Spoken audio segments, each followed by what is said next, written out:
সুপ্রিয় দর্শক শ্রোতা, আমন্ত্রণ জানাচ্ছি বাংলা ভিউ রাতের সংবাদে। সাথে আছে আমি সত্যজিৎ সিংহ। শুরুতেই শিরোনাম। চিকিৎসায় বিশেষ অবদানের জন্য এবছরেও নোবেল পুরস্কারে ভূষিত হলেন 3 বিজ্ঞানী। হেপাটাইটিস সি ভাইরাস আবিষ্কার এবং চিকিৎসায় অবদানের জন্য পুরস্কৃত হলেন তারা। লিজকৃত 2 বিমানে সরকারের লোকসান 1100 কোটি টাকা, 5 বছরে ব্যয় 3300 কোটি টাকা, আয় 2200 কোটি টাকা। সিলেটে এবার 5 সন্তানের জননীকে প্রযুক্তি লীগ নেতার ধর্ষণ, সহযোগী সহ অভিযুক্ত গ্রেফতার। রাজনৈতিক অস্থিরতায় অর্থনৈতিক মন্দা, ডলার সংকট আর বৈরুতে পোর্টে বিস্ফোরণে স্থবির লেবাননের অর্থনীতি, কর্মহীন হাজার হাজার প্রবাসী ফিরতে চান দেশে। দেশে করোনায় আরও 27 জনের মৃত্যু, একদিনে নতুন আক্রান্ত শনাক্ত 1450, সুস্থ প্রায় সমান সংখ্যক। সিলেটে একদিনে আরও 40 জন করোনা পজিটিভ শনাক্ত, আক্রান্ত বেড়ে দাঁড়ালো 12,771। স্প্যানিশ পাসপোর্ট হাতে পেয়ে দেশে ফেরা হলো না সিলেটের মাসুক আহমেদের, মারা গেলেন করোনায়।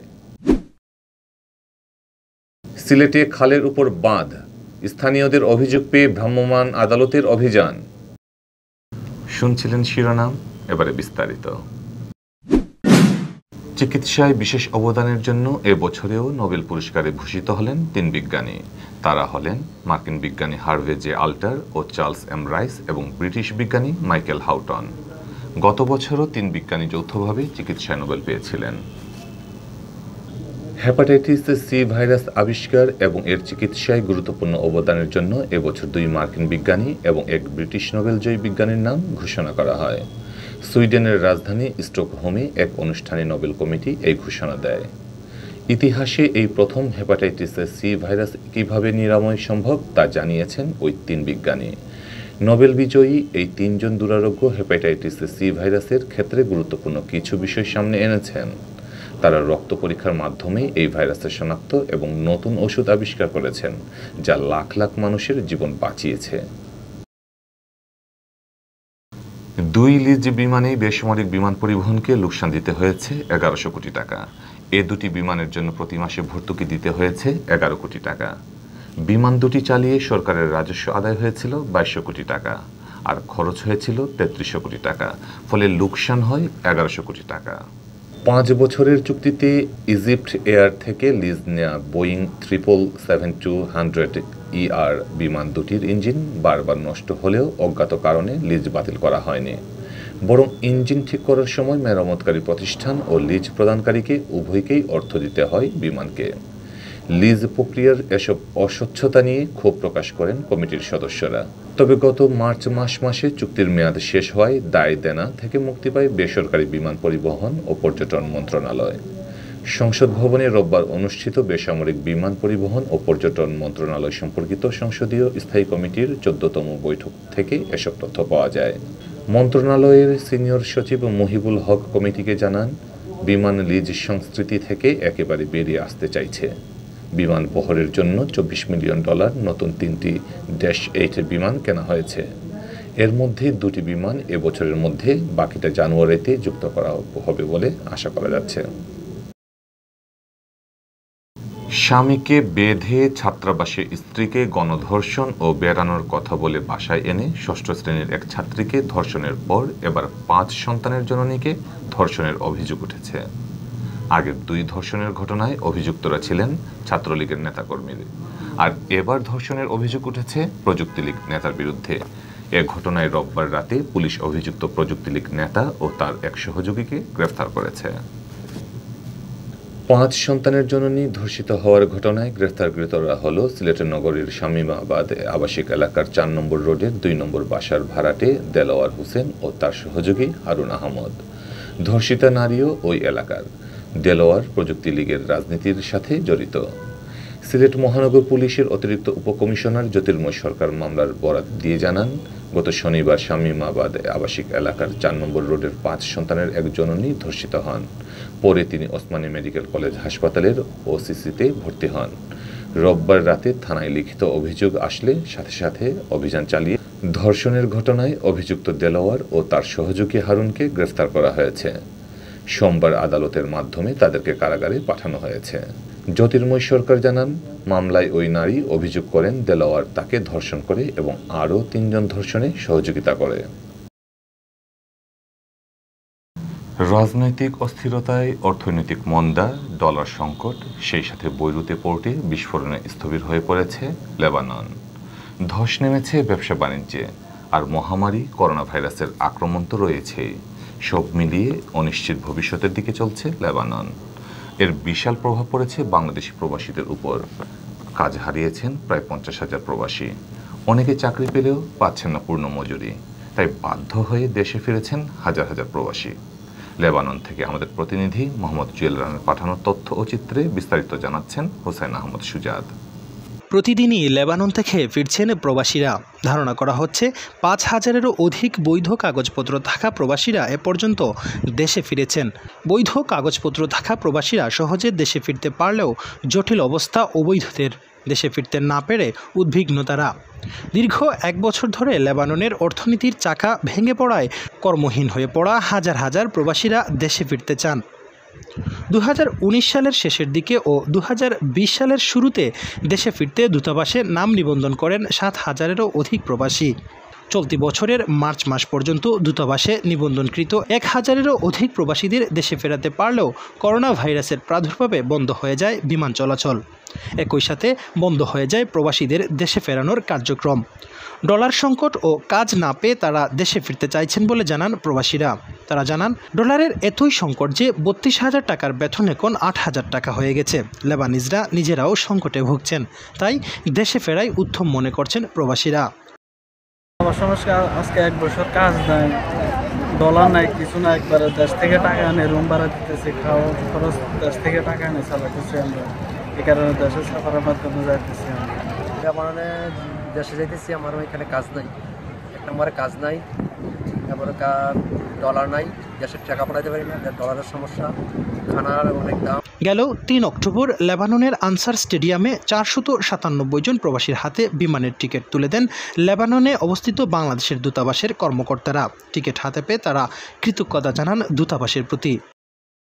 দূতাবাসের সাথে যোগাযোগ করছি, তাদের প্রচেষ্টার কারণে এখন দেশে যেতেছি। তো সব কিছু ধরেন আল্লাহ রহমতে দূতাবাসকে ধন্যবাদ জানাই, মামুন স্যার সবাইকে ধন্যবাদ জানাই, তাদের কারণে এখন দেশে যাইতে পারতেছি। আমি দেশে যাইতেছি, এখানে অভাব অনটন এবং ডলারের সংকট, সেই কারণে আসলে আমার 6 মাস যাবত কাজ নেই। সেই কারণে আমি আসলে দূতাবাসের নাম নিবন্ধন করেছি, করে আমি বাংলাদেশে যাওয়ার চেষ্টা করতেছি। দূতাবাসের প্রথম সচিব ও দূতালয় প্রধান আবদুল্লাহ আল মামুন জানান, 7,634 জন প্রবাসী দেশে ফিরতে নাম নিবন্ধন করেছিলেন। তাদের মধ্যে 43টি ফ্লাইটে 7,228 জন প্রবাসীকে এখন পর্যন্ত দেশে পাঠানো হয়েছে। বাকিদের মামলাসহ কিছু সমস্যা রয়েছে, পর্যায়ক্রমে তাদেরও দেশে পাঠানো হবে। আমরা টোটাল 7,634 জনের নাম নিবন্ধন করেছি। তার মধ্যে 43টা ফ্লাইট, মোট 43টা ফ্লাইটে 7,238 জন ফেরত পাঠিয়েছি। 396 জনের মতো আমাদের এখনো বাকি। নিবন্ধনকৃত প্রবাসীদের দেশে পাঠানো হলেও এখনও দেশে ফিরতে অধীর আগ্রহে অপেক্ষা করছেন অনিবন্ধিত হাজার হাজার প্রবাসী। Bangla view news desk. রাজধানী সহ সারা দেশে গত 24 ঘন্টায় করোনা ভাইরাসে আক্রান্ত হয়ে আরও 27 জন মারা গেছেন, আর একই সময়ে আক্রান্ত শনাক্ত হয়েছেন প্রায় 1450। প্রায় সমান সংখ্যক রোগী একদিনে সুস্থ হয়েছেন। সোমবার বিকেলে স্বাস্থ্য অধিদপ্তরের অতিরিক্ত মহাপরিচালক অধ্যাপক ডক্টর নাসিমা সুলতানা স্বাক্ষরিত করোনা বিষয়ক সংবাদ বিজ্ঞপ্তিতে এইসব তথ্য জানানো হয়। গেল 24 ঘন্টায় যে 27 জন মারা গেছেন তাদের মধ্যে পুরুষ 17 জন ও নারী 10 জন। এদের মধ্যে 25 জন হাসপাতালে চিকিৎসাধীন অবস্থায় ও 2 জন বাড়িতে মারা গেছেন। এ নিয়ে ভাইরাসটিতে মৃতের সংখ্যা বেড়ে দাঁড়ালো 5,375 জনে। করোনা ভাইরাসের শনাক্তে গত 24 ঘন্টায় 109টি পরীক্ষাগারে 11,809টি নমুনা সংগ্রহ করা হয়। এর মধ্যে পরীক্ষা করা হয় 11,767টি, আর করোনা পজিটিভ শনাক্ত হয় 1,442 জনে। ফলে দেশে মোট শনাক্ত রোগীর সংখ্যা দাঁড়ালো 3,70,132 জনে। বিজ্ঞপ্তিতে বলা হয়, গত 24 ঘন্টায় সুস্থ হয়েছেন আরও 1,526 জন। এ নিয়ে মোট সুস্থের সংখ্যা দাঁড়ালো 2,83,182 জনে। Sylhet MAG Osmani medical college ও শাহজালাল বিজ্ঞান ও প্রযুক্তি বিশ্ববিদ্যালয়ের ল্যাবে একদিনে 40 জনের শরীরে করোনা ভাইরাসের শনাক্ত হয়েছে। রোববার রাতে নমুনা পরীক্ষার এই 40 জনের রিপোর্ট আসে করোনা পজিটিভ। এর মধ্যে ওসমানী মেডিকেল কলেজের ল্যাবে 18 জন ও সাবির ল্যাবে নমুনা পরীক্ষায় 22 জনের করোনা শনাক্ত হয়। ওসমানীর ল্যাবে যে 18 জনের শরীরে করোনা শনাক্ত হয়েছে তাদের মধ্যে সিলেটের 16 জন এবং হবিগঞ্জ ও সুনামগঞ্জে রয়েছেন 1 জন করে। আর শাহজালাল বিজ্ঞান ও প্রযুক্তি বিশ্ববিদ্যালয়ের ল্যাবে 136 জনের নমুনা পরীক্ষা করে করোনা শনাক্ত হয় 22 জনের। এর মধ্যে সিলেটের 9 জন, হবিগঞ্জের 3 জন, সুনামগঞ্জের 2 জন ও মৌলভীবাজারের 8 জন। এ নিয়ে সিলেট বিভাগে করোনায় আক্রান্ত রোগীর সংখ্যা বেড়ে দাঁড়ালো 12,771 জন। এর মধ্যে সুস্থ হয়েছেন 10,635 জন আর মারা গেছেন 220 জন। মহামারী করোনা ভাইরাসে আক্রান্ত হয়ে স্পেনে আরও এক বাংলাদেশির মৃত্যু হয়েছে।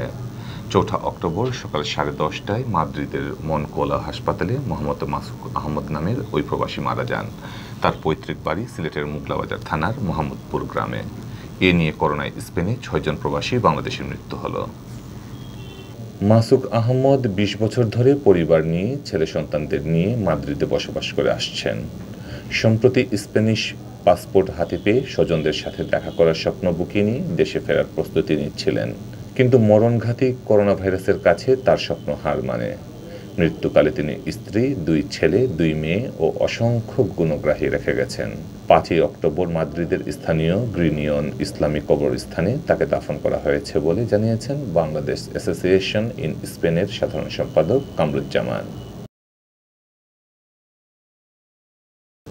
সিলেটের ওসমানীনগরে মাছ চলাচলে বাধা সৃষ্টিকারী আলিকার খালে স্থাপন করা অবৈধ বাঁধ অপসারণ করা হয়েছে। সোমবার দুপুর 12টায় ওসমানীনগর উপজেলা মৎস্য দপ্তরের উদ্যোগে ভ্রাম্যমাণ আদালত পরিচালনা করে এই বাঁধ অপসারণ করা হয়। উপজেলার উসমানপুর ইউনিয়নের পানি ব্যবস্থাপনা সমবায় সমিতির অফিসের সংলগ্ন আলিখার খালে বাঁধ দেওয়ার মাছ ও পানি চলাচলে প্রতিবন্ধকতার সৃষ্টি হচ্ছিল বলে স্থানীয়রা অভিযোগ করেছিলেন। এলাকার লোকজনের অভিযোগের প্রেক্ষিতে ভ্রাম্যমাণ আদালত পরিচালনা করে বাঁধ অপসারণ করা হয়।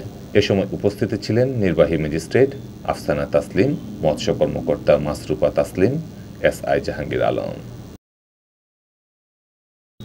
এতক্ষণ শুনছিলেন বাংলা ভিউ রাতের সংবাদ। কিছুক্ষণ পরে শুনুন সিলেটের আঞ্চলিক ভাষায় রাতের সংবাদ।